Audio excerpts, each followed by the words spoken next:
Hello, and welcome to this podcast, Stuttering, Demystified, and Beyond.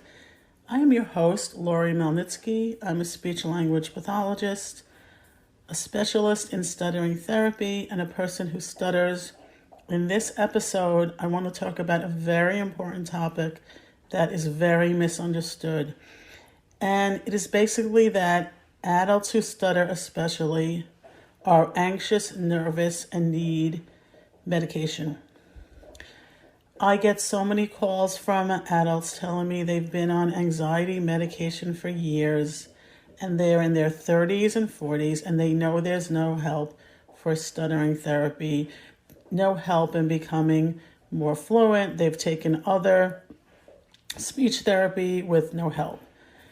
I'm here to say that that is wrong because I didn't really start improving my fluency until after age 30, and I stuttered severely. My journey started at age 4. I couldn't say my name half the time. I couldn't say hello on the phone. And to be honest with you, I had tried other stuttering therapies that didn't really help me. I would struggle. I was afraid that I wouldn't be able to call a doctor if I have to. Now, obviously, there are people who have overall generalized anxiety who might need medicine, and I'm not really here to discuss the topic of medicine with you because I'm not a medical doctor.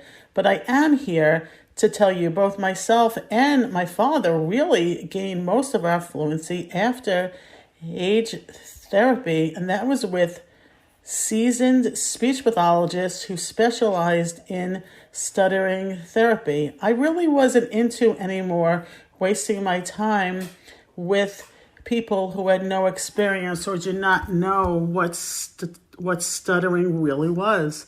And there is a physical mistiming that is happening, and there might be an emotional part of it, but that does not mean, so if you're very anxious and you go on anxiety medicine, you're not going to all of a sudden become fluent. So as I'm sitting here speaking with you, I'm using what I know to keep my fluency going. And these are continuous movement. These are a way of combining my sounds. These are years of learning how to decrease hard contacts. These are ways of learning not to be scared of previously feared situations. So I'm here to tell you that that's not true. Don't think because you're in your late 20s, 30s, 40s, that it's too late. My real communication life started after age 30. I was able to build a private practice. I was able to do public speaking. I have seen doctors go on to do presentations to be able to speak to their patients. I've seen lawyers able to speak in court.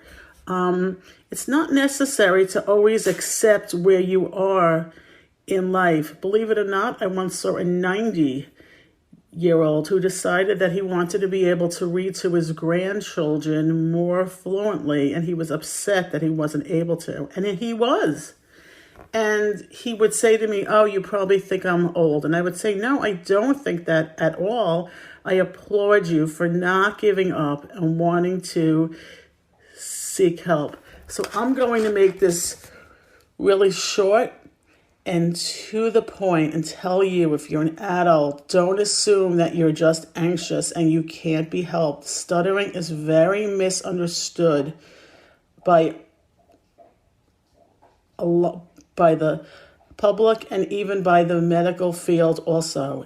Please visit my website, www.allislandspeech.com. You can email me at Lori, Lori, at Lori at allislandspeech.com. There are ways of helping you.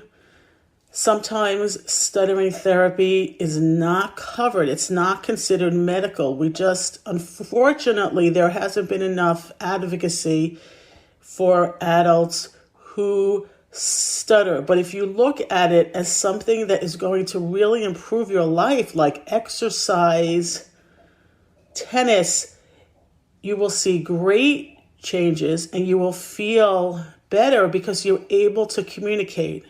So thank you for listening. Again, this is Lori Melnitsky.